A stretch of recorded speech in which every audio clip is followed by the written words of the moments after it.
Hi, Jeremy Cordeaux in the Court of Public Opinion. I'm just on air here to let you know that we'll be live streaming the Court of Public Opinion every Friday between 9 o'clock and 12 on jeremycordeaux.com. Please join us. We'd love to have you.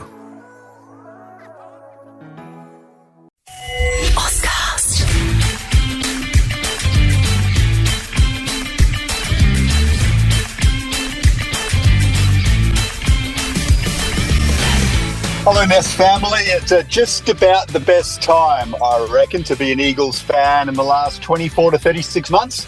I would say that's pretty accurate, wouldn't it? Drew Jones, who's back in the country after a little voyage to the United States. Harley Reid Day was celebrated. The party's still going on. And after two horrific seasons, there's something to be excited about, Drewy, at Eagles and Nest headquarters. Hello, mate. Yeah, we've got the best young player in the country.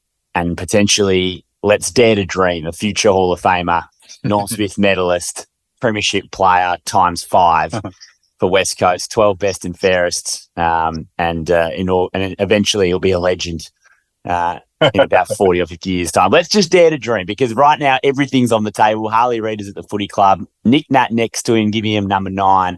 And can I just say off the top, well done, Harley Reid.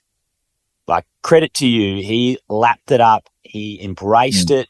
He looked like he was really just genuinely ecstatic to be a West Coast player.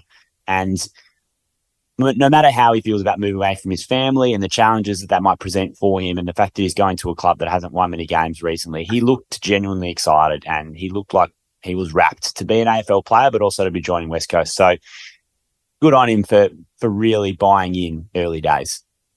Yeah, nothing we've seen suggests that he's in any way negative in his mindset about the move out west. We'll touch on that in a bit more detail. We'll go through all our draftees.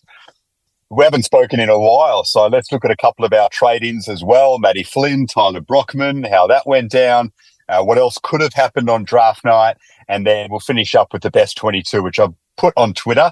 We'll go through some of the replies and some of the discussion around it as well, because it's nice to take stock before any injuries hit and see how our side is shaping up for the 2022 season. But let's talk about Harley Reid first. It's the biggest recruit the Eagles have had since Nick Natanui, and prior to that, Chris Judd. That can't be denied. He's already more famous than 75% of players in the competition, right? So we're getting a massive figurehead to our football club. And he is just another kid, though, and I think he's exuberant. So he's not another kid in terms of the way he'll play, but in terms of his reaction to being drafted, he's acting no differently to any other kid who's being told his dreams have been fulfilled. And that is refreshing, as you touched on. He is excited about being a West Coast Eagle. Everything he's done goes well and truly against all the speculation, most of which, let's be honest, has been pretty ridiculous, uninformed, and unfair on Harley Reid. And by all reports, just cannot wait to get over there and, as he says, get stuck into it. Love that we were strong.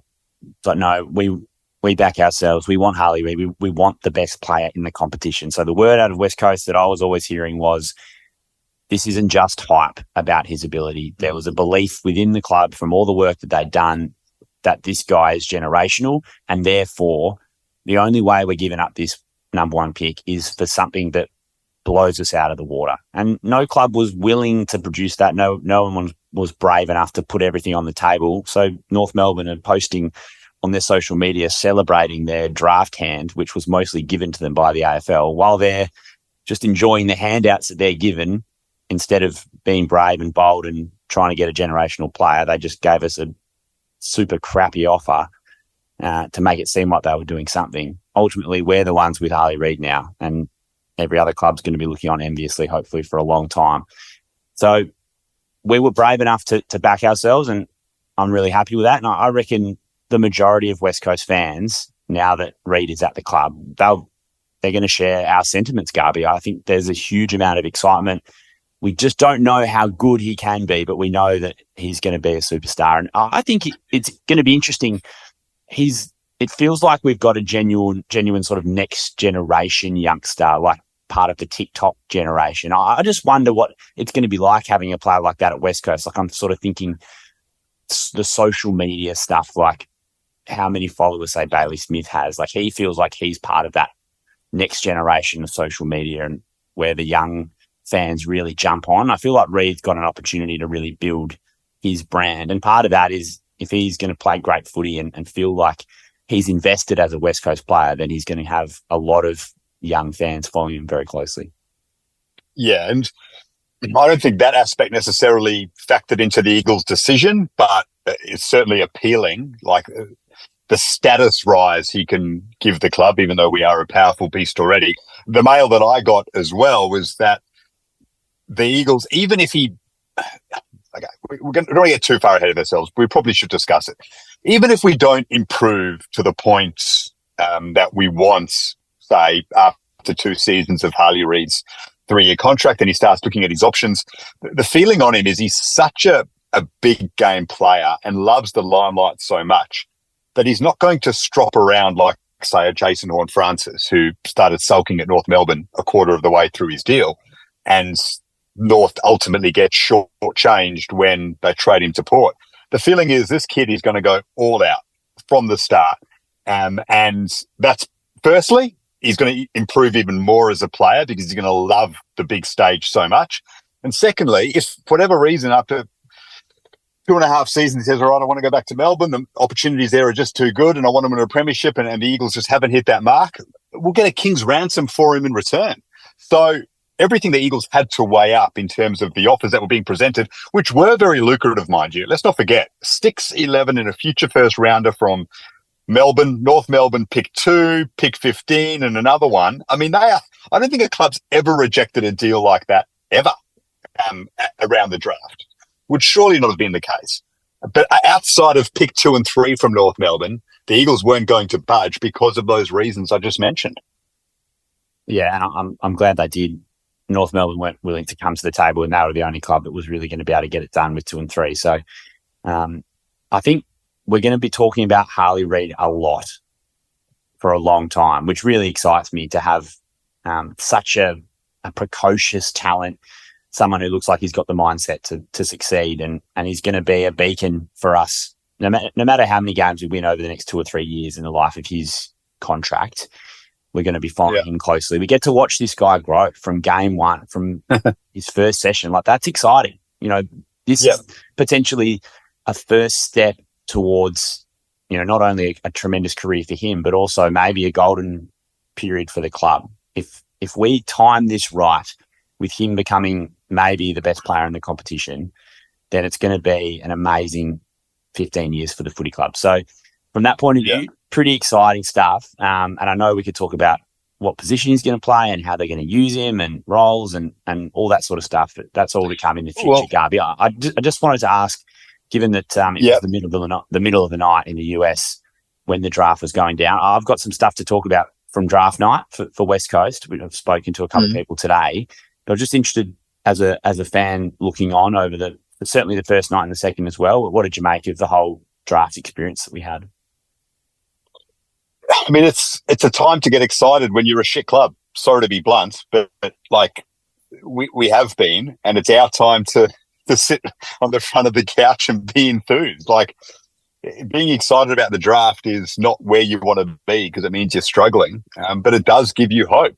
So, yeah, I couldn't wait for it, to be honest. And look, there are so many machinations with the academy picks which need to be tweaked. Like the fact that we can't pick Lance Collard and other clubs as well can't take their academy picks until after pick 40, but Gold Coast can nab 4 in just about the first round is absurd.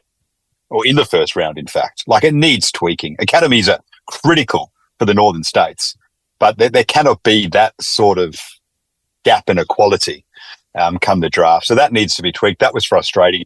Outside of that, loved it, and was pumping the air when Harley Reid's name was read out, and loved watching his mates from Tongala wearing the Eagles Guernsey throughout the night. So, you know, there's no sign at all that he's unhappy, and that was the pleasing thing as well. You look for his reaction. All right, now you're an Eagle. Where are the emotions at Harley? Like, is it pure happiness there? or you're holding something back? And he seemed to be fully enamored with it all, and that was great. Look, he's going to love Perth. We know that. I don't think there's any doubt that someone from Tongala will not like living in Western Australia and Perth. But we've got to improve enough for the next 2 years to keep him. I think a guy like that, and we saw it with Chris Judd, didn't we, Jonesy? They can transform footy clubs. Nick Dacos at Collingwood. I know you've got a lot of talent around him, the premiers, but do they win the flag without Nick Dacos? Do they get to that level without Nick Dacos? I'm not sure. Generational talents like that transform clubs on and off the field. And I think that's the exciting aspect of Harley Reid as well. And I think we did pretty well with our picks around him, although obviously a lot of time needs to be played out until we are certain of that. Yeah, so really frustrating, the Collard stuff you spoke about. Essentially they changed the rules because of Jamara Ugle-Hagan, and that was a mistake by the AFL. It was an overreaction to a freak situation where the number one draft pick happens to be an NGA. It's almost never going to happen, and I think they could probably change the rules to say just be the top 10 or the top 15 in the draft, not the top 40 or 30 or whatever it is now. So that's something they need to rectify, because it's just ridiculous that Collard does work with us and then we can't take him even, our next pick was pick 30. Again, ridiculous that our second round pick, having finished last on the ladder, was pick 30. Unfortunately, there's nothing we can do about that. So when you're watching the draft, Garvey, were you sitting there thinking about Daniel Curtin, wondering if there was going to be a trade? Yes, that was the exciting aspect of it, to see if that would happen. And ultimately it didn't for us, which was a shame. And I can see why we were so keen on it, because he is the best West Australian across 2 years. So when you're in a rebuild and you've got the opportunity to get that player who is so versatile with, I think there has to be a little bit of concern about whether Harley will stay beyond his initial 3 years. Yeah, you go hard at trying to get that West Australian prospect. So it made sense, but I also understand why the Giants rejected our offer and took Adelaide's, because we didn't have enough to offer in terms of keeping the Giants in the draft this year.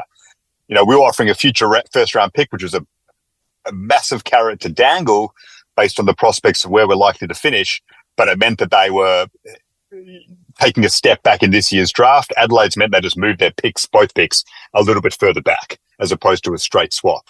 And so I get why they chose to take the Crows pick rather than ours, the Crows trade rather than ours.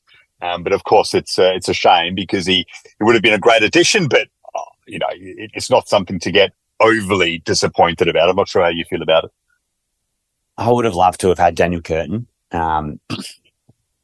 So well done to Adelaide. They saw their opportunity, obviously. Unfortunately, we were just never going to convince GWS to do that deal, because they were strong. They wanted to be in this year's draft. So I've been trying to think about how the puzzle pieces fit together and whether the Eagles, what we could have possibly done, or whether it was just too complex in the lead up to draft night, whether there was a way we could have got hold of a couple of North Melbourne's picks in the teens, offered up the future first, just tried to find a way to get into that, at least A, be able to offer GWS something they want, or B, find a suitor for our future first. So my understanding is we offered that future first to try and get Curtin to 3 clubs. I can't confirm if that's absolutely correct, but I would assume they offered it to Melbourne, who ended up saying no, and they used their pick, which was 6 or 7 or whatever it was. And then I can't work out who the other team is, but maybe say it's a Geelong, and then you're banking on GWS keeping their pick but not taking Curtin, and then Curtin still being there, and then therefore that's how you get the future first to Geelong, and get in ahead of Essendon or whoever was later on in that top 10. So no luck moving on the future first to get hold of Curtin, but they tried really hard, and they were frustrated that they couldn't get in. And then they also tried to trade in to get Nate Caddy ahead of Essendon. Yeah. And that didn't work. And then they tried to trade in again to get Colton Folstrup instead of Melbourne. That didn't work. And then again, they tried to trade in to get Clayton Collard, and that didn't work. So I think they offered up 30 and then a future second to try and get in and nab Collard ahead of You go to St Kilda in the end. Yeah. So they really tried. They did a lot, and they worked the phones, but just nothing came off. And so they would have left that first night thinking, geez, we left no stone unturned here, but we haven't quite. We've come out with the best young player in the comp, but we would have liked maybe one more. Yeah. They were definitely keen for that. Didn't come through, but at least they gave it a crack.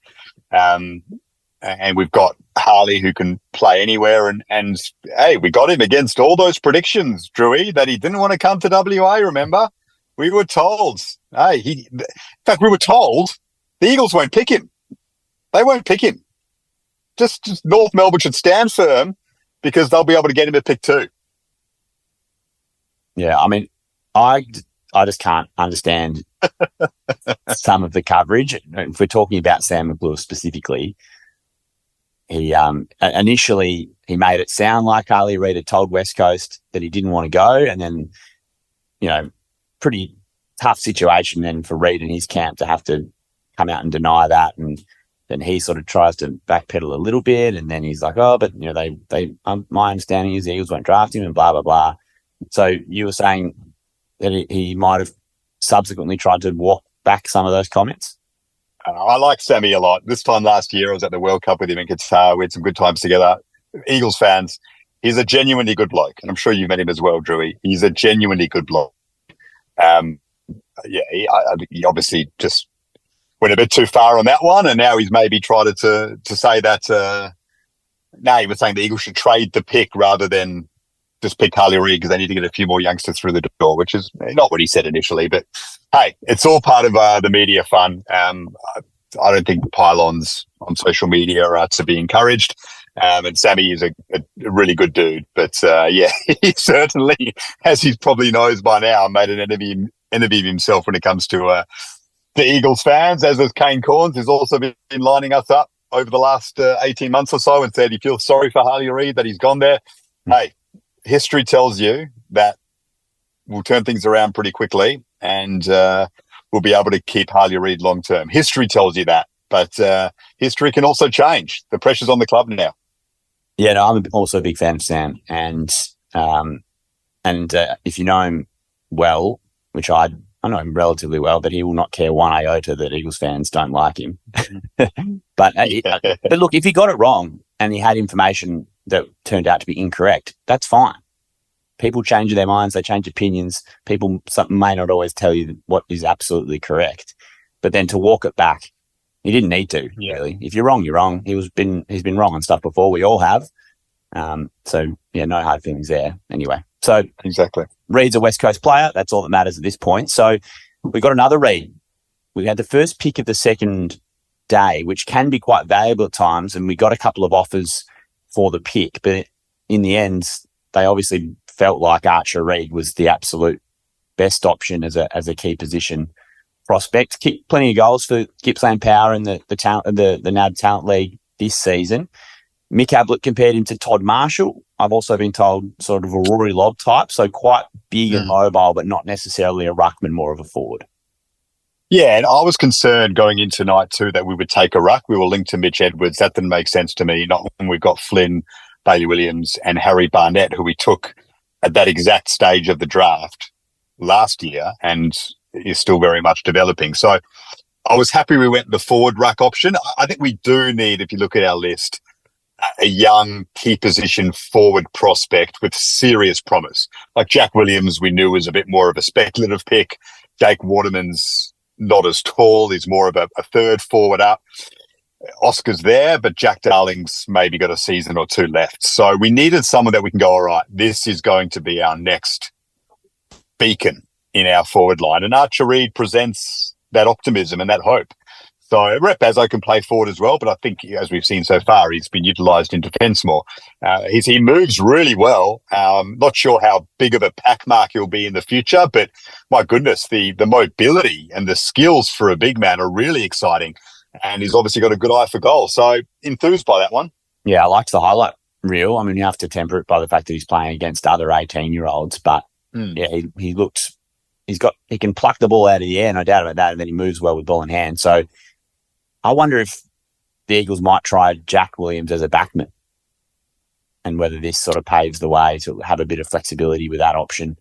But it's good to have a couple of key position talk on the list. As you said, we certainly needed it. So then we trade up to grab young Hall from the Waffle. So I really don't know anything about him. And I was interested to read about his dad, who played a couple of games for us and then went to Geelong. So do you have much of a read on him inside, sort of tough midfielder?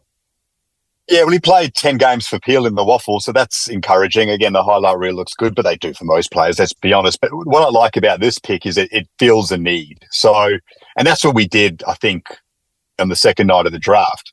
You know, you look at Jinby, Hewitt, Harley Reid, they need a midfield bull to do the dirty work for him. Like Jinby can win his own football. Of course, Harley Reid can, but you don't want that to be his main responsibility because he's got so many attributes above most other players on the outside. So you need someone to get in there and win that hard ball and do the dirty work. And Clay Hall looks like that kind of player.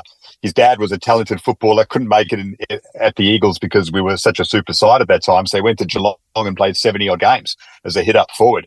Great photo or video during the week or the day after he was drafted of Derek Hall wearing his old 1990s Eagles Guernsey while his son was in the new polo. Liked seeing that.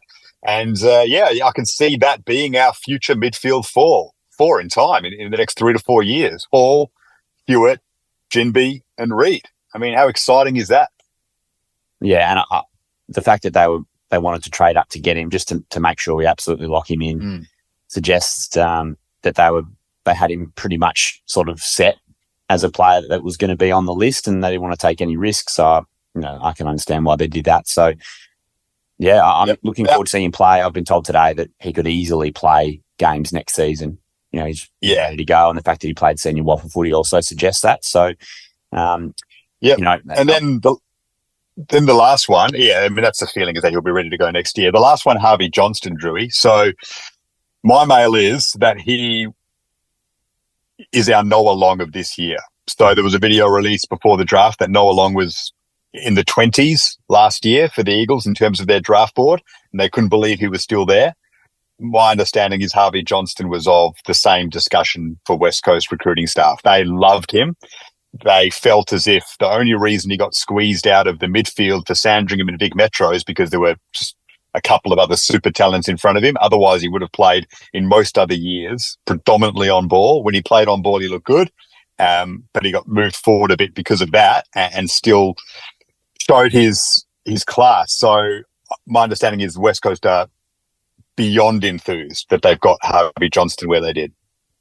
Yeah, and I thought from the highlight reel when he's playing as a forward, he looked a bit like Cripps, the way he was tackling, and he had some craft with his snaps on goal and stuff. So if he can be like Cripper when he's in the forward line, that's a big tick.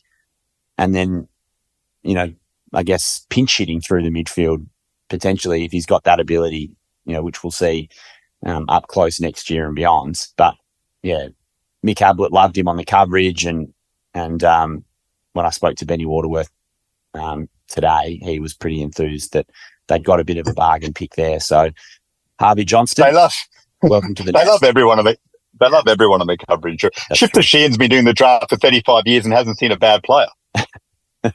Yeah, we love Shifter. So Locke Rawlinson, something of a slider, but Port Adelaide were expected to take him in the national draft, play for Sturt as a small forward, so we grabbed him as a rookie, and then Cohen Livingston, Cat B, did some stuff with us over the last couple of years through our Next Generation Academy, and Benny Waterworth said to me today, the draft had quite a deepish pool of ruckman. So the fact that there were so many taken in the national draft meant that he just sort of just stayed on the draft board, which allowed us to get him really cheaply as a Category B. So that worked out well for us. So stash him away and watch him develop over the next few years. Nice. So along with those draftees, let's talk about the players we traded in, because the list, you will see it when we do the best 22. I mean, it's starting to look very different to last year. So Matt Flynn comes in and Tyler Brockman comes in, and they're two players who you envisage being in our best side from the start of the campaign from next year. What do you make of the Eagles' dealings in that respect and where they both slot into our side. Yeah, so love Brockman. I actually liked him the first time I saw him play, which was in a practice game for Hawthorn against the Western Bulldogs. And I thought he looked like he had something.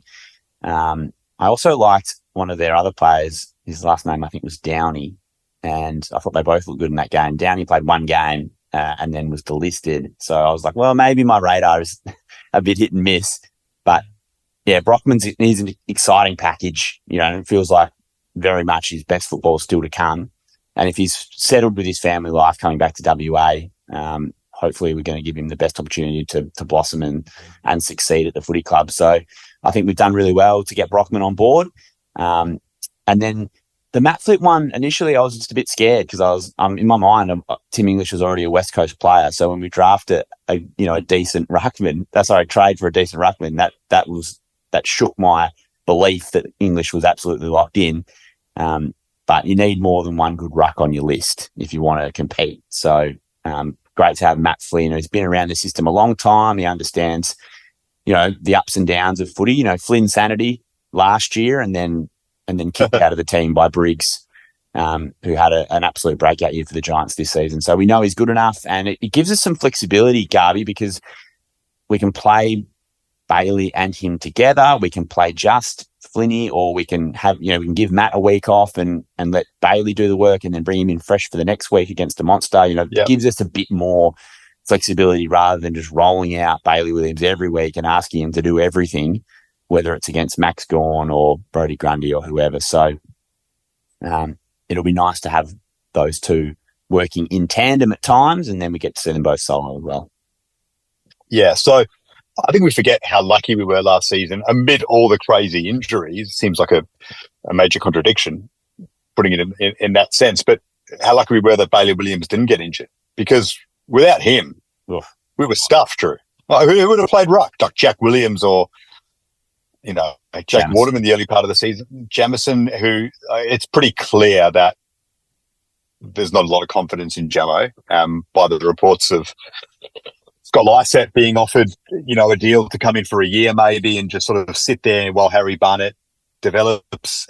He's still got a year in his contract, Cal Jamison, so he's on the list, and hopefully he develops nicely and there's a bit more encouragement around him. But it's not looking great at this point in time, unfortunately, for him. So we were lucky in that sense. And they do believe that Bailey Williams is more of a forward ruck. And I think we've seen a lot that suggests that's the case. Like he's got good pace.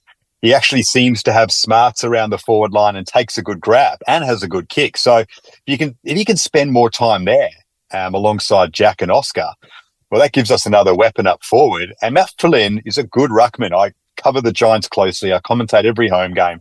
Tell you right now, people will look at it and go, well, he couldn't get into the Giants side after round 9. That's not much of an acquisition. He was not playing badly. He was playing good football, and the stats on hit-outs to advantage and all that tell you exactly that. He was right up there with the top 5 or so in the comp in that category. But Kieran Briggs just started having a great time in the VFL. I remember Adam Kingsley saying to me, they're 50-50 now. The Giants had another bad loss, so they put Briggs in.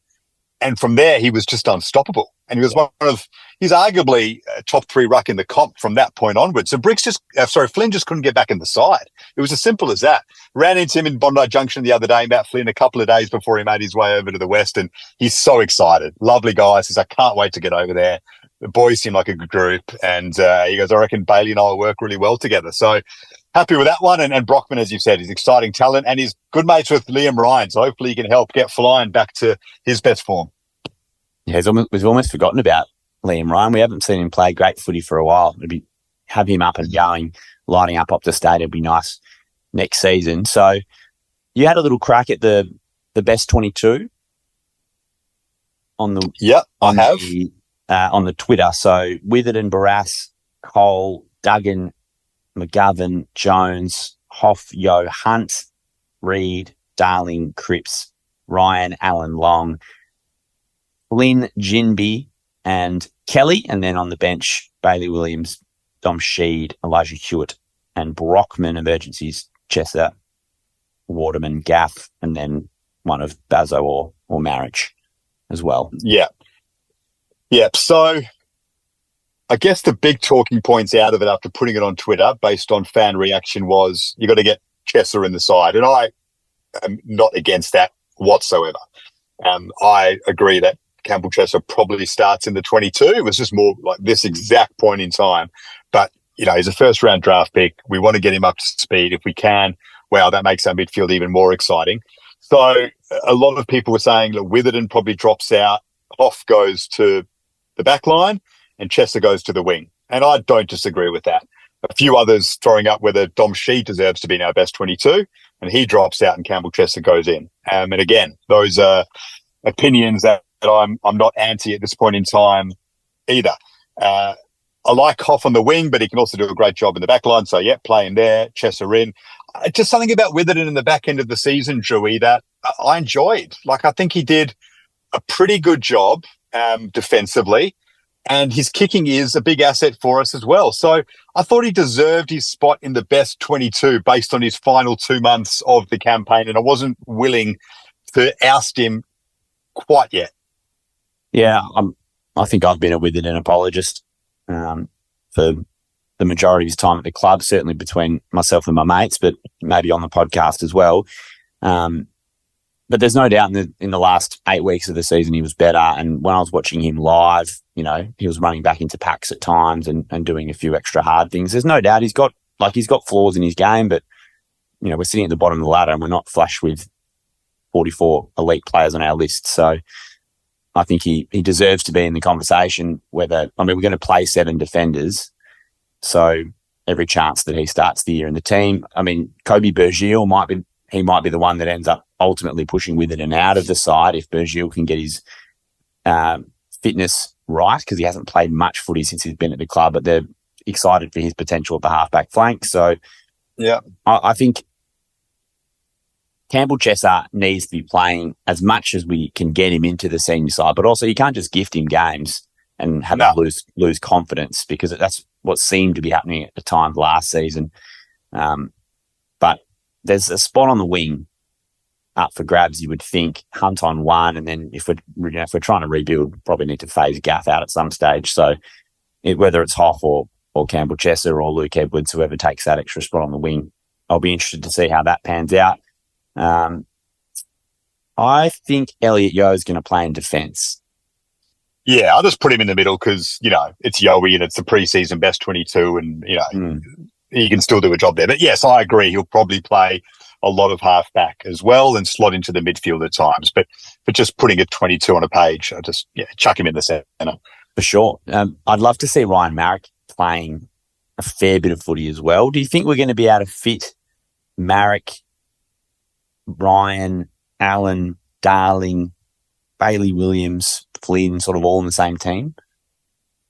Well, the best part about doing the best 22 at this stage, Drew, is there are no injuries or suspension. So they'll hit at some stage. An arduous pre-season and 3 or 4 blokes will be under a cloud or won't be there round 1, and then it's much easier to do. But I like Ryan Marrick as well. I think he'll be around the mark. I like Jake Waterman a lot. I think we're more often than not a better team when Jake's up and going. And let's not forget, he started the season really well, and then his injuries hit along with everyone else. So I like those guys on the side. But, at this stage, who do they miss out for? I guess a discussion point around it, Drew, is where does Harley Reid play? Does he play half forward or does he start at half back? There's a possibility that he starts at half back. I think he'll play half forward midfield personally. But he played a lot of half-back in the under-18s, and no one picked Harry Sheezel to play half-back for North, including Harry Sheezel, and he was the best youngster in the comp last season off the back of it. So maybe. There's definitely something to be said for the idea of Nick Dacos at half-back, Sheezel at half-back, giving them a bit of freedom. Like, it's a good place to settle into your game and see the way the match is unfolding in front of you. And more often than not, you're not going to have someone playing on you as hard as you might if you're playing as a half-forward flanker. The old days of putting young players in the forward pocket and them not getting a touch, I think, are just about over. I could see him playing. If centre bounce round 1, if Harley Reid was in the centre square, I would love that, and B, I wouldn't be surprised because I like the move. I like the confidence in him, backing him in. Kelly, Jimby, and and Reid at the centre bounce in round one would be pretty exciting. Yeah, would it ever? There are still guys that we have left out of this 22 and emergencies altogether. I think Rhett Bazzo's a player. I think Bazzo's got serious talent. I like him. Early in his career, we've been a terrible team. You cannot see what a defender's all about when that's the case. But I've seen enough to suggest he'll be a player, and I'd like to see him get the opportunity to develop moving forward. There's no Jack Petrocelli in this squad as we've got it, and we know that when he's up and going, he can still offer us something different. I'm not necessarily a massive Petch fan because I don't think he gets enough of it, but his pace is still an asset for us. Josh Rotham, he probably needs a big year, let's be honest. Like Josh Rotham, it feels the same as Foley, Luke Foley going into last season. Like if he doesn't have a big season, he's probably gone. So he needs a big one. But hey, we've seen Roth have some pretty good games as well. So there's depth at the moment with these new players coming in, and that's really exciting. Yeah, I couldn't agree more. And we talk about Sheed, Darling. They don't have to be locks in the best 22. If they're playing well enough and they're in form, then absolutely they're in the side. But there's options from the outside to come in, younger players, and then give them a bit of responsibility and see how they handle it. I think Darling's still going to be important for us as a big body and experienced body, and certainly well liked around the club. Bazzo, I like having him as an option to bring in as that third tall back if we need it to free up McGovern, or if a team has a particularly tall forward line, you can bring Red in and do a bit of a job. I mean, he had such a tough year this year with everything going on with his family, and he'll be better for the run in 2023 as a man and also as a footballer. So we hope that he gets everything on track. So yeah, it's exciting time ahead. If it's hard to do the best 22, that feels positive, Garby. Yeah, it is. It's nice in that sense. Of course, it's going to get more difficult, and I mean, we just pray that the injuries don't hit like they did last year and the year before. If not, I think we'll be in a better spot. I mean, what are you feeling right now? It's easy to be up and about at the moment after a Harley Reid draft and think, oh yeah, we're going to rise up the ladder. What's your feeling at the moment? I still think we'll be a bottom four side, but I look at that team and I go, that's not a team that is claiming the wooden spoon again. So what are you feeling in regards to that? Look, we're on the shot clock here, but I'm going to say optimistic. I wish we had been able to lock away one more young player in this draft, but looking at the team on paper, I'm excited to see our potential improvement over the year, but bottom four looks on the cards. Yeah, the draw wasn't too bad. We didn't get a massive premiership contenders twice in our draw, so hey, I think we can surprise a few next season. And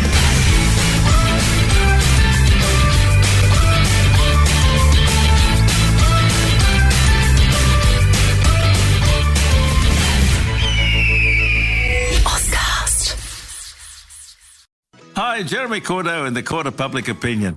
I'm just on air here to let you know that we'll be live streaming the Court of Public Opinion every Friday between 9 o'clock and 12 on jeremycordeaux.com.